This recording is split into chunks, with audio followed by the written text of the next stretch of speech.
ജൈവ കൃഷിക്കാരുടെ ഏറ്റവും ഉത്തമ സുഹൃത്താണ് ഈ രണ്ട് വളങ്ങൾ.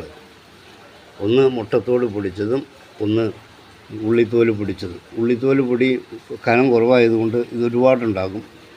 പൊട്ടാഷാണ് ഇത് നിറയെ. മറ്റ് മൂലകങ്ങളും കുറേശ്ശെ ഉണ്ട്. അതുപോലെ ഇത് മുട്ടത്തോട് കാൽഷ്യമാണ്. ചെടി നട്ട് 2 ആഴ്ച അല്ലെങ്കിൽ 1.5 ആഴ്ച കഴിയുമ്പോൾ ഇത് രണ്ടും ഓരോ പിടി കൊടുക്കുക. ഇത്രയും കൊടുത്താൽ മതി ഒരു ചെടിക്ക്. 15 ദിവസം കൂടുമ്പോഴോ 3 ആഴ്ച കൂടുമ്പോഴോ മാസത്തിലൊരിക്കലും ഇട്ട് കൊടുക്കാം. ഇത്രയധികം എഫക്റ്റീവ് വളം ആയതുകൊണ്ട് ഞാനിത് ഓൺലൈനിൽ കൊടുക്കുന്നുണ്ട്. ആവശ്യക്കാർ വാട്സാപ്പിൽ മാത്രമേ വിളിക്കാവൂ, ലൈനിൽ വിളിക്കരുത്. എല്ലാം വാട്സാപ്പിലൂടെയാണ് നടക്കുന്നത്. വാട്സാപ്പ് എടുത്ത് എൻ്റെ നമ്പർ അടിച്ചിട്ട് ഹൈ അടിച്ചാൽ കഴിഞ്ഞാൽ ഞാൻ മറുപടി നൽകുന്നതാണ്. 1/4 കിലോയുടെ പാക്കറ്റിന് 200 രൂപയാണ് വില. ഒരു 1/4 കിലോ എന്ന് പറയുമ്പോൾ ഒരുപാടുണ്ടാകും. അതുപോലെ ഇതും 1/4 കിലോ 200 രൂപയാണ്. ഇത് രണ്ടും കൂടി ചേർത്ത് മിക്സ് ചെയ്താണ് കൊടുക്കേണ്ടത്. നല്ല റിസൾട്ട് കിട്ടും. വാട്സാപ്പ് നമ്പർ ഇതിൽ കൊടുക്കാം.